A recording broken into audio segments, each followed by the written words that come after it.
Hey YouTube, welcome to my video on kinkshaming.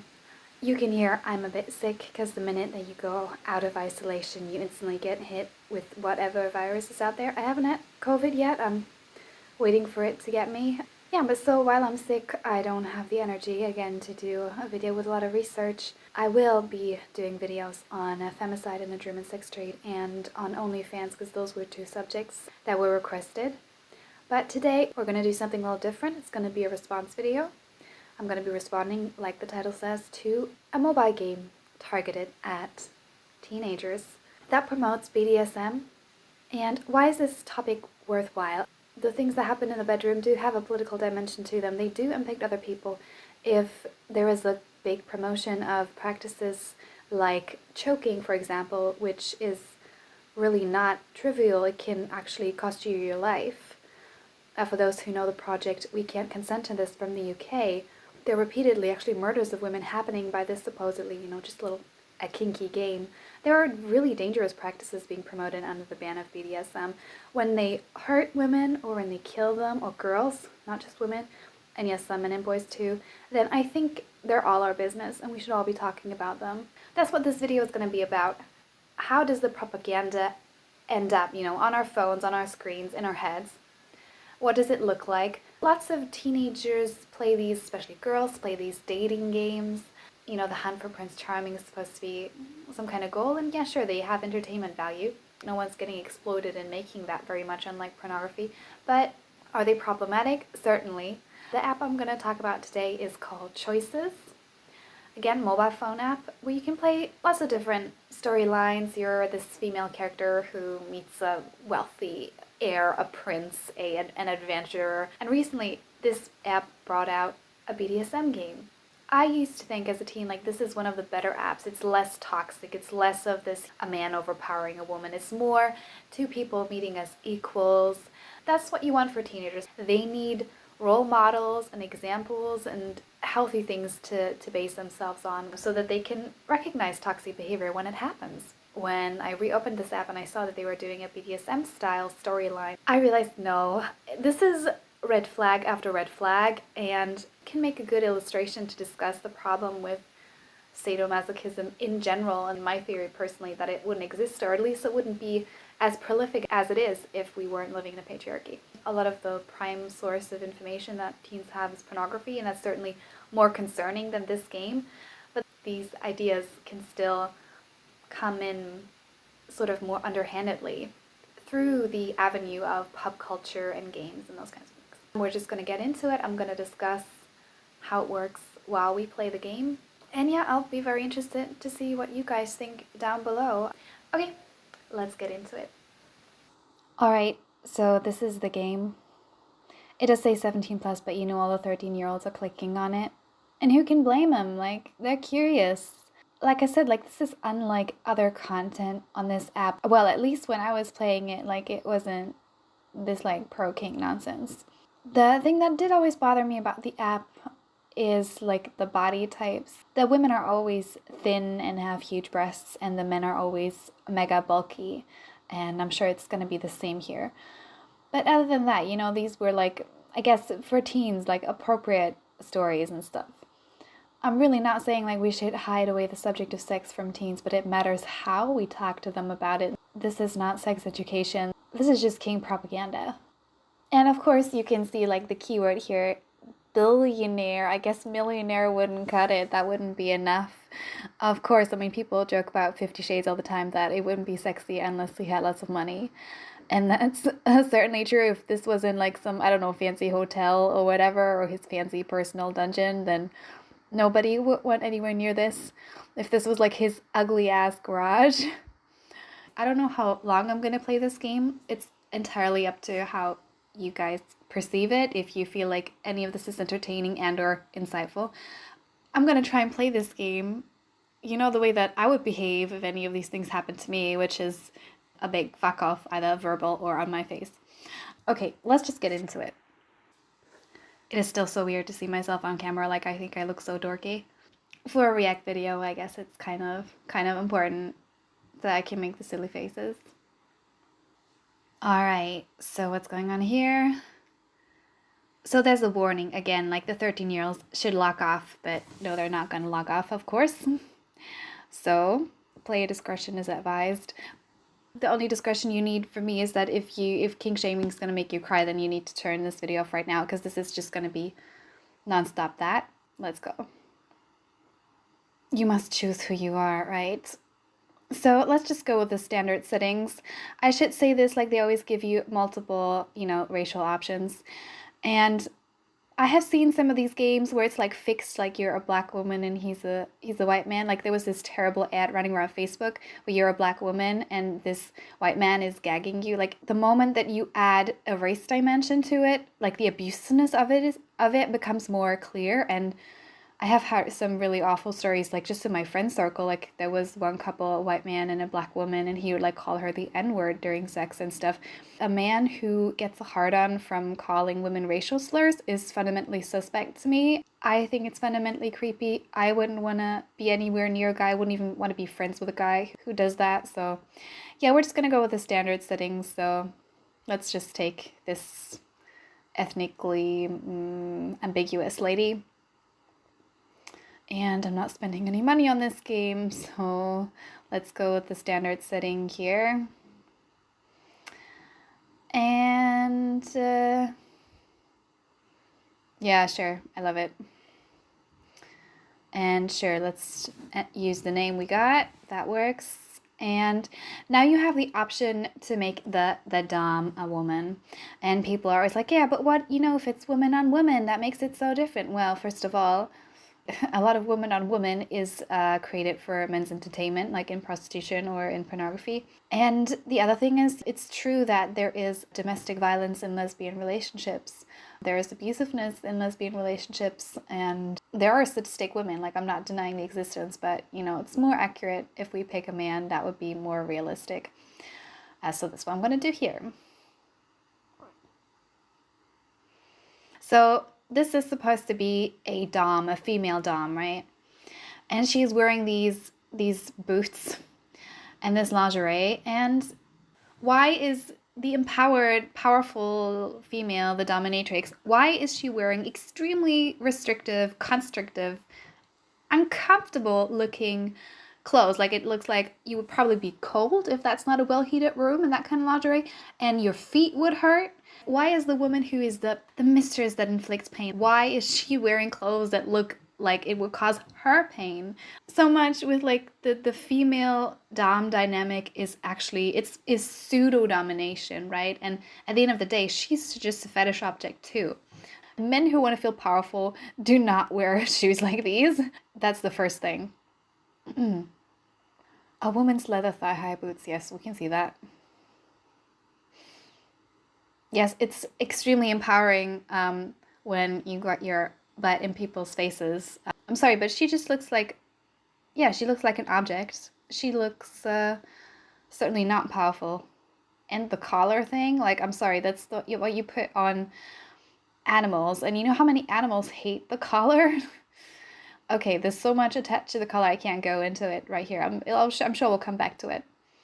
The flick of a flogger against bare skin. Ugh, okay.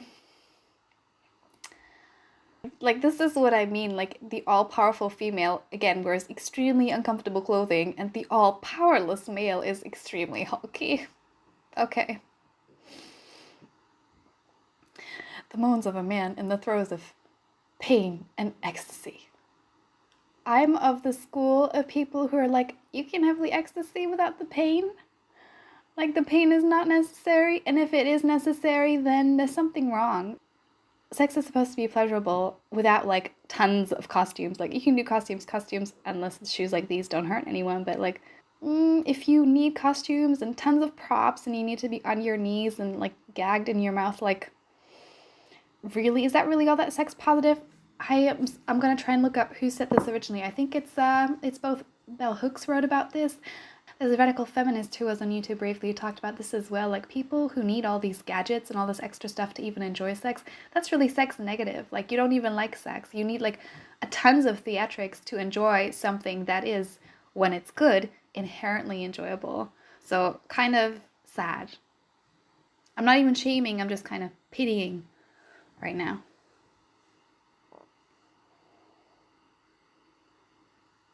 Why can't I get these images out of my head? Ma'am, can I help you? Get it together, Isabel. I know you didn't expect to be divorced by the age of 30. You cannot fall apart now. Okay, she's getting a divorce. All right. You take a deep breath and turn to the receptionist. Yes, sorry, I'm Isabel Rancic. I have a meeting at 10. I'm here. How it works in this game, like you choose your own dialogue options and then they might have a small or a big effect on how the game continues. Here to have a quick consultation. I just want this over with as fast as possible. My boss is very accommodating, so if efficiency is what you're looking for, we'll make it happen. You know the Pritzkers, the Chicago hotel tycoons, even they come here for their divorces. All right, so looks like we're a wealthy lady if we can afford this. Hopefully, I don't need as much help as all that. I'm sure you won't, but it still doesn't hurt to have the biggest name in town on your side. Speaking of which, you turn to see a commanding presence waiting for you at the edge of the reception area. Okay, and now we have to choose someone who makes our pulse race. All right, of course.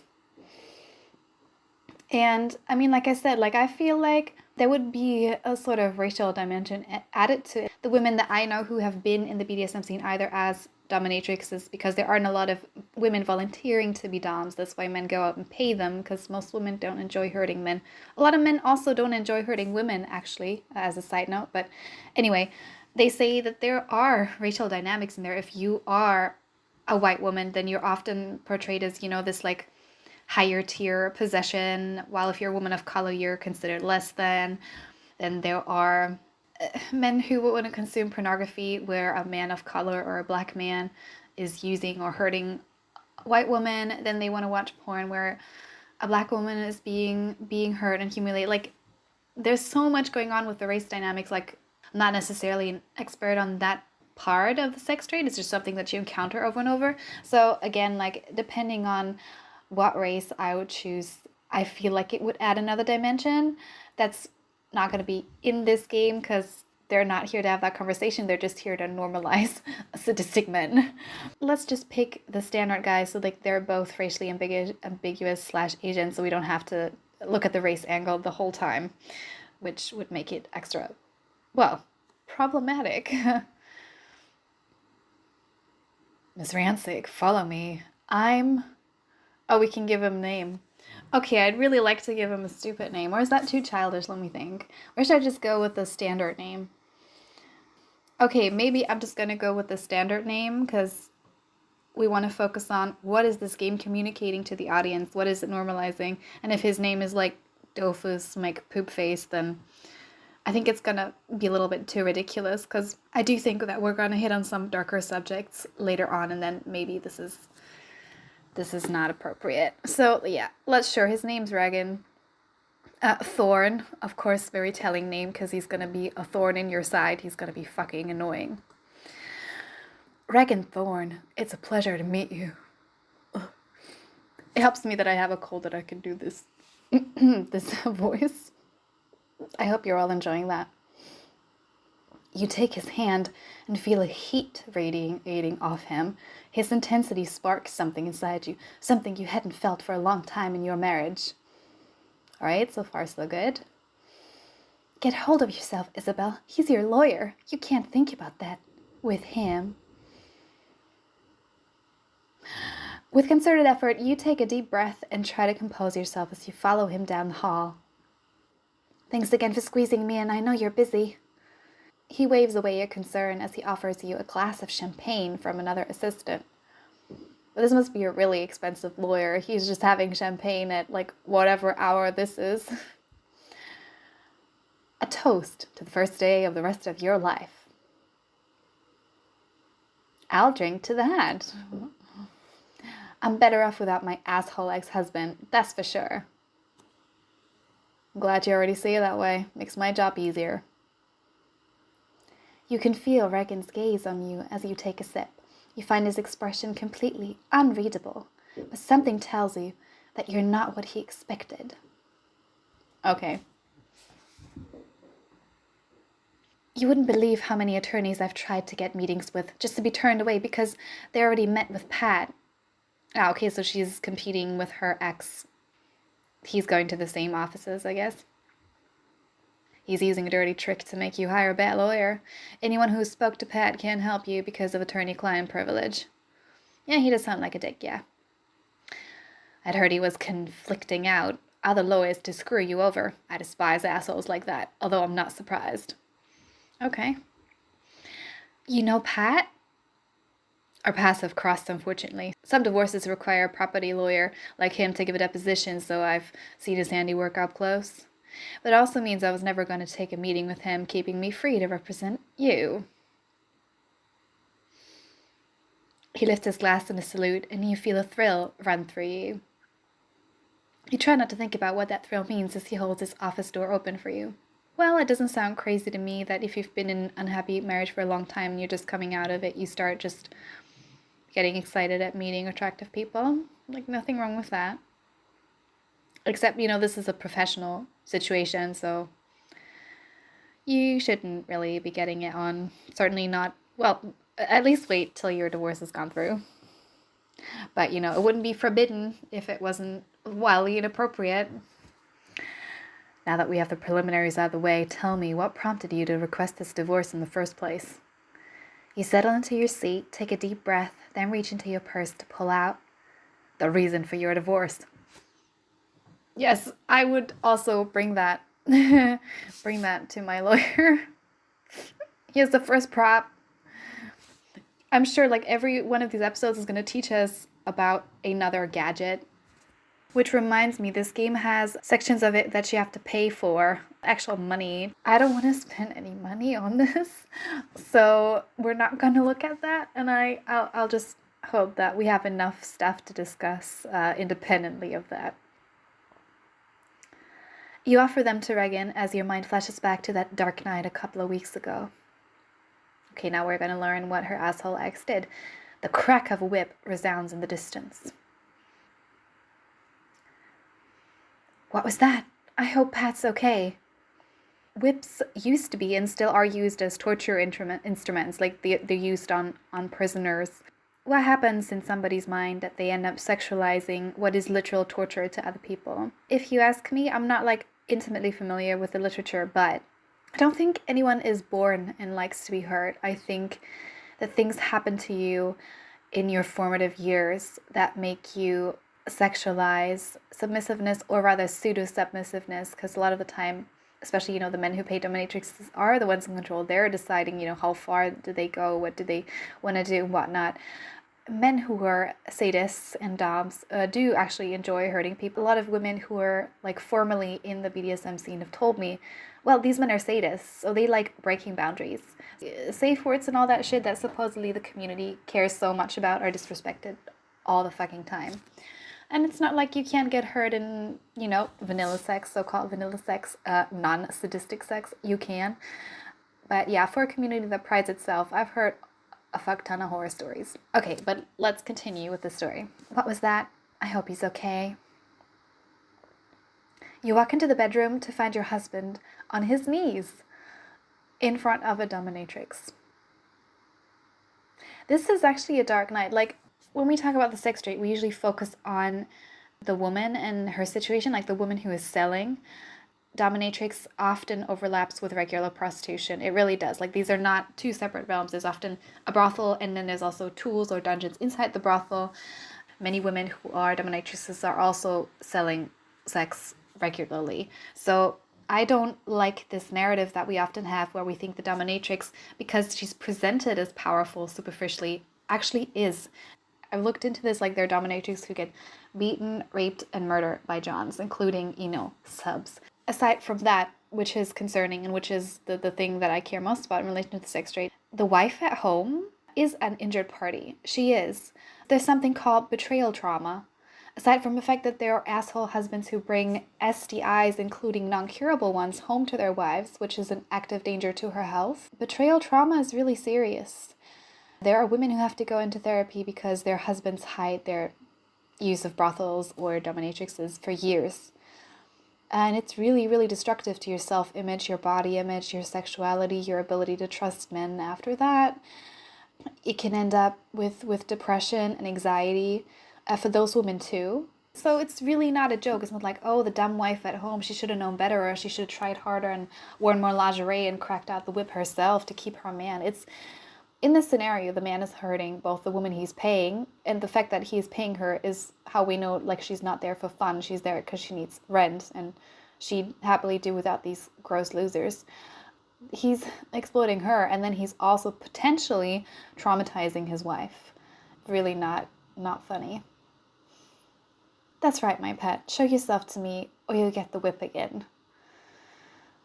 Why is the mistress wearing a collar? Like, why isn't she, like, fully dressed in comfortable clothing? Or, like, padded clothing, same way that someone who's, like, handling a dangerous animal would be. If she actually was powerful, then she wouldn't have to wear all this, like, mega constricting, sexualizing, objectifying. Yeah. Yes, mistress. Whatever you say, mistress. Oh, sorry, this is gross to me.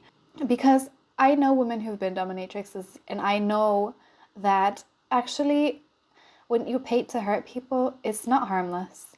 It can, I'm not saying it always does, but it can leave an impact on you. It can leave you disturbed. Like you go home thinking, like, why is the man wanting me to do this to him? Or like, I'm concerned that even though he asked for it today, I really hurt somebody.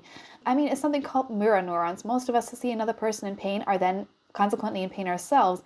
There are some things in there that are serious, like egregious bodily harm.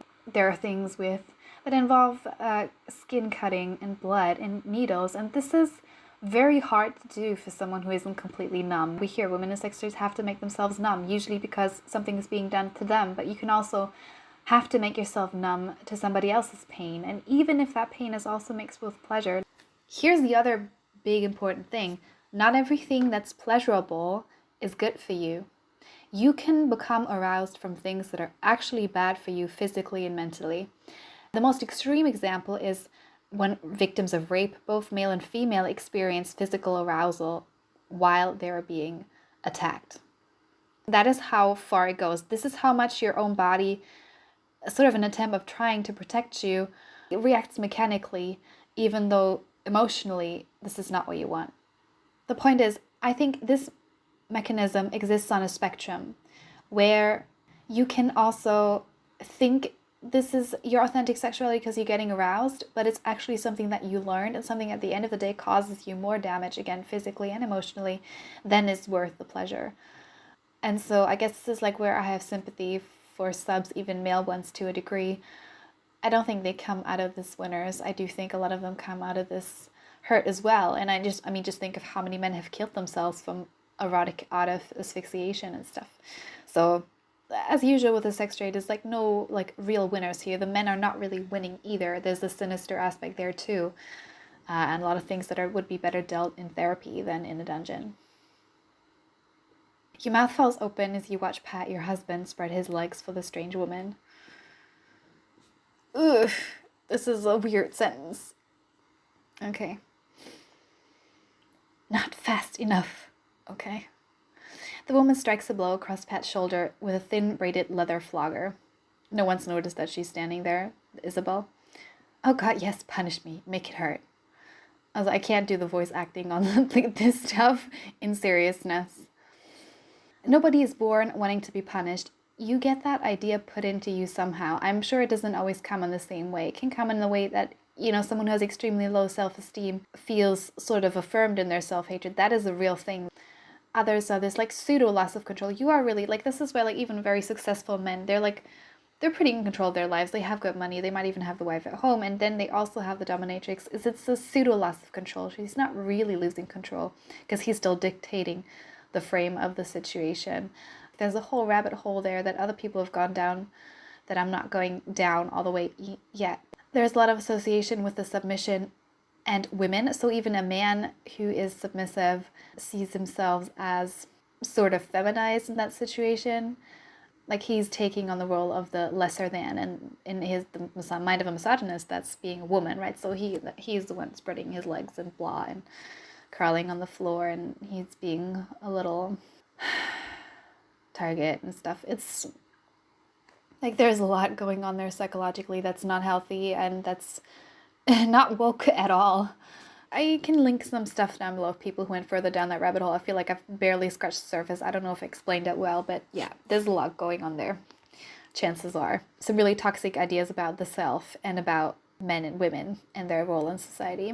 And even when they're seemingly turned upside down, they're not really turned upside down. And like, why are they better when the woman does it to the man? They're not. There's like, it's still toxic. Okay, what are you doing in our bedroom? Isabel, it's not what you think. Oh yeah, then what is it? Because I think you're cheating on me.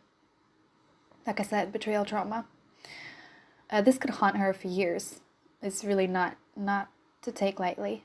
My things have finally gotten interesting. Are you going to join us?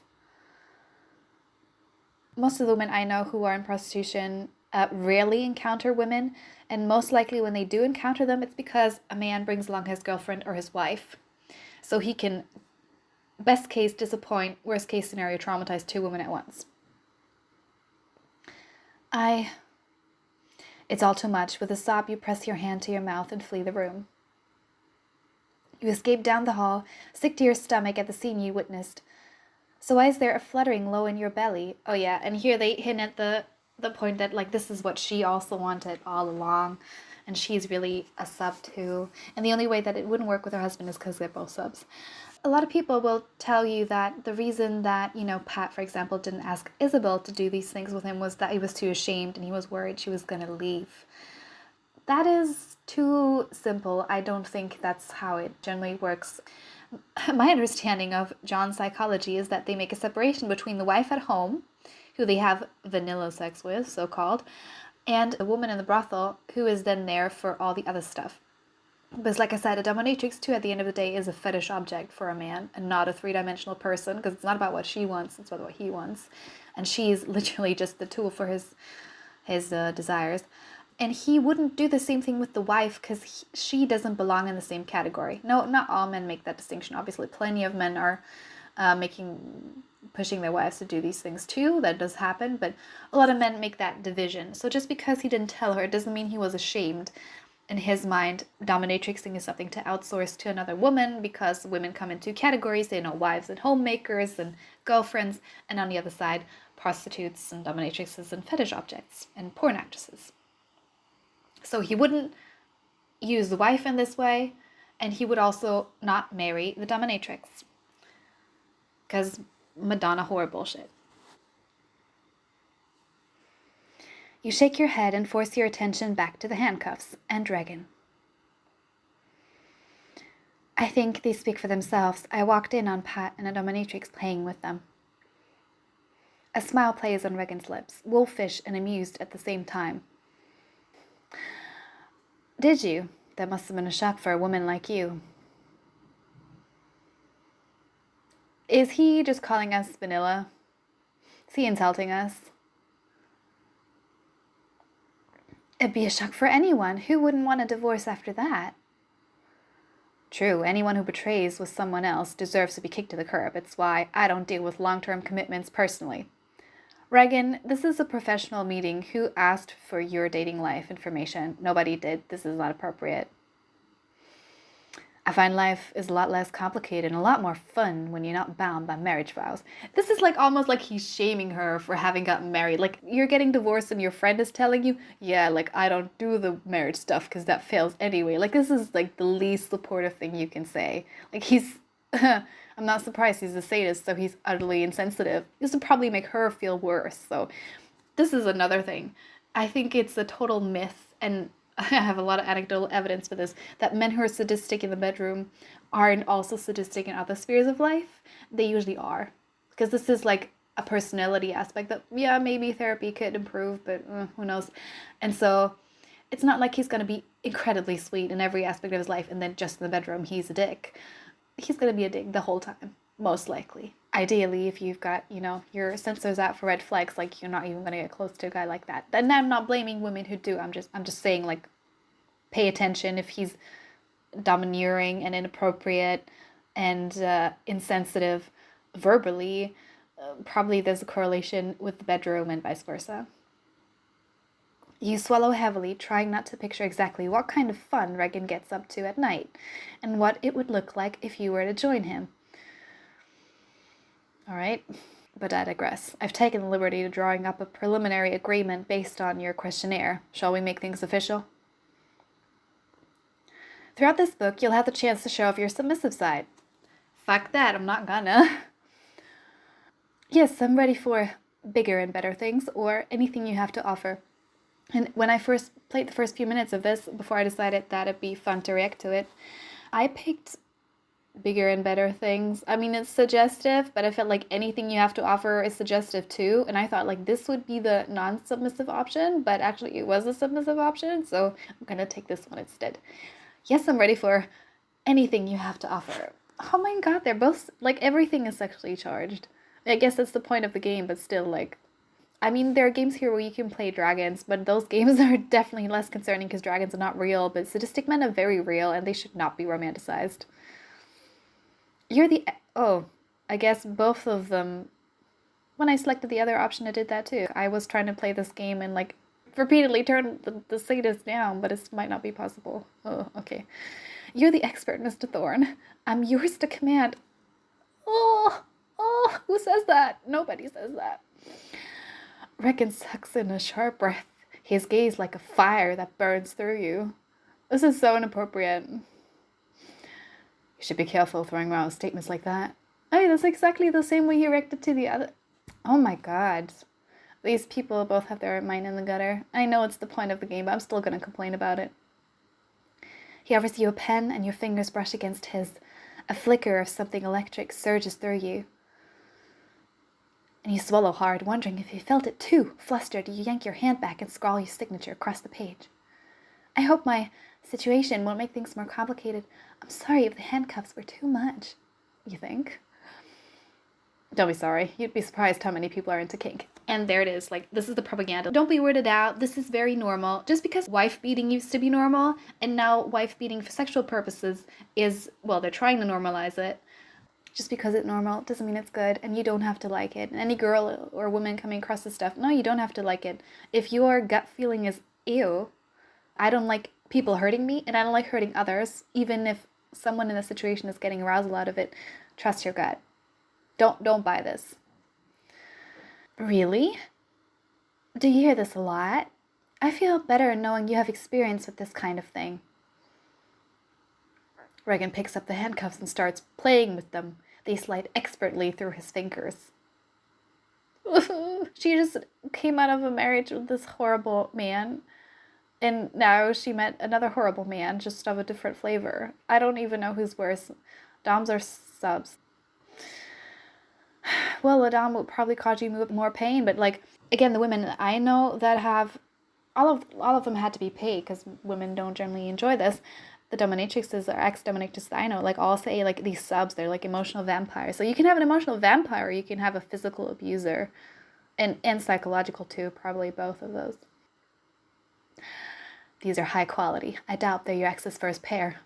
Did he let you play with them at all? That's inappropriate. Who cares? Like, they're getting divorced. Me? But I'm not... You can't... What? Show you what these handcuffs are capable of? Yes, like they've met 10 minutes ago, and now... On the contrary, there's no one better to illustrate their various uses. This is sexual harassment. Like, this is where you would leave the office. Like, you just leave, because this is, like, so inappropriate. It's so unprofessional. It's not okay. The room spins around you. These images are still burned in your brain, but this time it isn't Pat on his knees. Yeah, is it surprising that in a world that where a number of patriarchal men enjoy humiliating women, some women come to sexualize the position that they're expected to take? No, not really. And the feeling taking over is in shock. I'm happy to tell you anything you want to know, but you have to ask the question. Regan's eyes glint with something unknown, something dangerous. Dangerous, trust your gut feeling, run. As he lets the handcuffs dangle from his fingertip. This is not... Nope, nothing sexy here. Are you brave enough to ask, Isabel? Are you brave enough this stuff's supposed to be like teasing, but this is also the viewer, like, are you brave enough, whoever's playing this, to explore this? Like, only the brave girls let men cuff them and hit them.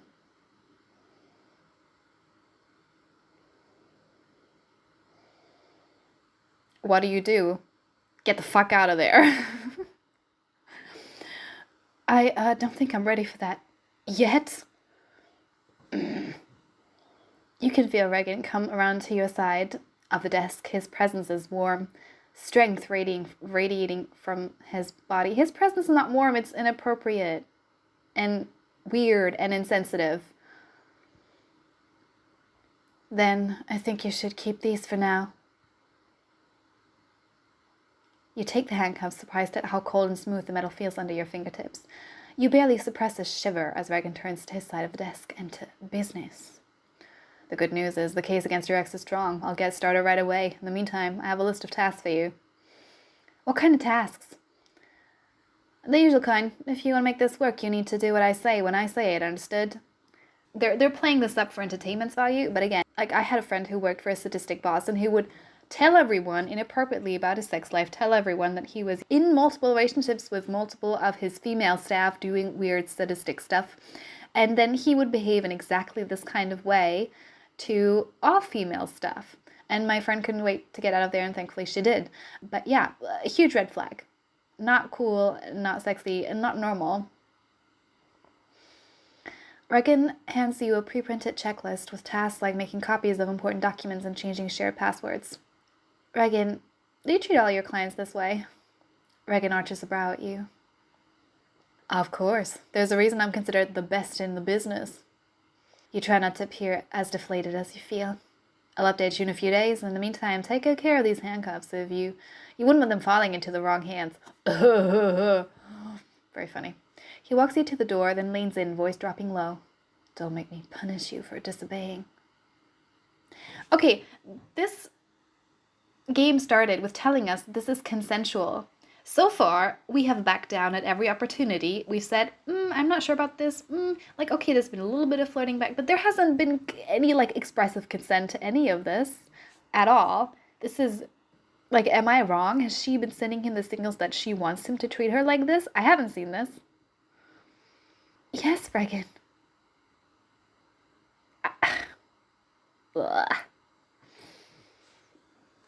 Several days pass without any word from Regan or anyone else from your old life. You wake up early on the first day of your new job, butterflies wreaking havoc in your stomach. Nothing to worry about, Isabel. Just your first day of work since before you got married. Not to mention that you desperately need a paycheck if you want to get out of this hotel room before you burn through your whole savings. So this asshole took her home. He took her apartment. And she doesn't have a job. Oh, and this is where this story could actually investigate something important. The fact that a lot of women marry men and they stay home to take care of the house or the children, or they at least put their career on the back burner in some sense, and then they come out with shit financials. This happens all the time. And it's a real problem. So if you wanted to make something to actually, like, educate teen girls or young women, then the story of, like, how a woman comes out of a bad marriage, which is not rare, and then tries to rebuild her life, that would actually be helpful and valuable, I think. I'm not sure how she can afford this, like, highly expensive lawyer then. Oh, no. Oh, my God. So, okay, so this makes this story even more problematic. So she's got shitty finances, but she needs a really good lawyer to go against her husband. So she's not going to be able to evade this Regan dude, so he can keep harassing her. This is like a nightmare situation. You slip out of bed, but as you head towards the bathroom, images from your marriage plague you. Babe, we both know you can't handle a real job. I'll take care of it. Whoa, okay, red flag. I mean, at least they're admitting that Pat is a douchebag, that Pat is trash, because this is abusive. If your partner says anything like this, please run. Gross. You shake your head, determined to not let him ruin your first day too. I got this job on my own and I can handle it on my own. Sure, it's campaign speechwriting internship and I'm in my 30s, but everyone has to start somewhere. Campaign speechwriting internship. Okay, interesting, I guess. And hey, at least it's a paid internship. Yeah, okay, we're discussing some real life here. It's the insanity of the modern American economy where you have unpaid internships where you work sometimes full time and you get nothing in return. And that's why a lot of women end up in the sex trade. So I'm sure it's not going to explore that, but that's the reality. As you're getting ready, your gaze falls on Reagan's business card on the bedside table, and you're instantly back in his office. I'm happy to tell you anything you want to know, but you have to ask the question. I never thought the sight of that ghost could make me feel so conflicted. How can I even think of such a thing? I mean, the narrative they're trying to spin is that she's always had this. Potentially she was born with this. I mean, this is where, like, the Kingsters run around at Pride, because they're like, we're an oppressed sexuality, even though it's mostly a bunch of straight people. We're an oppressed sexuality, and we need Pride too, because we're kept in the shadows. I'm not aware that people have been historically murdered for being sadists or masochists. That would be news to me. Like, sadism was named for the Marquis de Sade, which was a few hundred years ago, a nobleman who was a serial rapist and killer of women and girls, and who wrote about it, and then it was later romanticized. It's insane. Like, he was literally in prison for this stuff. He didn't just write about it, he did it too. And we remember him as a philosopher and an author, and to some people as a sexual revolutionary. So that's where that name comes from. And then the modern narrative is, again, you are born this way somehow, the same way that other people are born homosexual, which is really insulting to compare something that has a history that horrific with a natural sexual orientation like homosexuality. If I was this woman's therapist, I'd be like, no, it's not like this. You needed this like key moment to realize your true self. You are going through betrayal trauma. You weren't, as has been hinted, sexually happy in that last relationship, and now you feel really disoriented and alone and scared, and there's this take charge dude and you're latching onto him, and this is supposed to be your rescue train, but it's actually your nightmare train. If I was this woman's best friend, that's what I would tell her. He was only teasing me to prove a point. The sooner I accept that, the better. The fluttering anticipation in your stomach doesn't settle, but you push it down as you start rifling through your closet. Forget Reagan and Pet. Today is the first day of my new life as a single professional woman. I like this. Yeah, forget those. Again, two different toxic types of dudes. You find a sleek dress that's appropriate for an office job and sexy as hell. Can women just go to the office to work? Do they have to be sexy as hell? Just the thought of slipping it on gives you a boost in confidence. If I'm going to play the part, I need to look the part. No thanks. With any luck, my down-to-earth style will convince my boss that I'm ready to focus on work and only work. With one last look in the mirror, you turn to take on the day. Soon you arrive at the mayoral campaign office. Signs for Luis Hernandez hang everywhere and phones ring off the hook. Hi, I'm Isabel Rancic, the new speechwriting intern. I hope I'm in the right place. As long as you're here to unify the city and enact change that matters to everyone, we won't turn you away. Okay. That's quite a line. I came up with it myself. No one knows more about running a campaign than Emerson Chadley. I guarantee it. Come, I'll show you to your desk. Oh, no, I forgot. Okay, there's a third type, I guess, which is this guy who's like a conservative weirdo. I mean, that they do want to convince you that sort of sexuality only comes in like packages. Like, it's either like Kingster stuff or it's like this guy doing missionary, and there is nothing else other than those two deals, and you have to choose one. And I'm telling you, that's a lie. That's a complete lie. You find out for yourself what you like in your own time. Try to not take any kind of like definitive shapes of what it should look like from other people other than, respectful and consensual, and not causing you any physical injuries. That's also a good basic rule. If you have any questions, sweetheart, I'm the man to ask. I started working in offices like this before I could walk. Okay, now she's getting hit on in a professional situation, again, inappropriately. Thanks for the offer. Though you balk at being called sweetheart by someone several years younger than you, it wouldn't be the first time you let something like that go. like when you were in the office with the extremely inappropriate lawyer. I never had a job like this before, so I'll take all the help I can get. In that case, a young woman at the desk next to yours rolls her eyes. Emerson, the comms department is waving you over. I bet they need your help with a new press release. I'm not surprised. I wrote my first PR when I was in middle school. As Emerson leaves, the woman heaves an exaggerated sigh of relief before grinning at you. Oh my gosh. I am breathing the sigh of relief because this is like a tiny island of female solidarity in this like hellish world that this poor Isabel inhabits. Sorry to interrupt, but I figured you could use the save. Thank God they hired another woman. I've been drowning in testosterone over here. It does seem kind of like a boys' club. I'm Mallory Jacobs. We interns have to stick together, you know. Isabel Rancic, are you a speechwriter too? No way, I'm more of a social media gal. Twitter, Picta, TikTok, and I'm all about that internet cloud. If you're a writer, why are you working as an intern? Shouldn't you be in a room with the big boss? You bite back a sigh, trying not to dwell on what your marriage took from you, but it's tougher than you thought it'd be. Okay, I like this part of the story. Like, this is realistic and important. I took some time off after I got married, and I'm only just now getting back to work. You're married? Divorced. Well, about to be anyway. Is this a sad divorce, or... very, very happy. Extremely happy. You think back to your meeting with Reagan. I'm so much better off. Then fuck your ex. Look at me, getting all up in your business in about 10 seconds flat. My mom always says I have no filter. It's fine, refreshing even. To be honest, I haven't had a friend who was just mine since before the wedding. Oh, another red flag, right? Isolating her. Where she loses her entire friend circle and his friends are the only ones left, and then when they fight, like his friends who he's like went to high school with and college and whatever are gonna be on his side when they fight. So this is textbook abusive relationship. Your eyes go wide. You can't believe you said that to a total stranger, but something about her just makes you want to open up.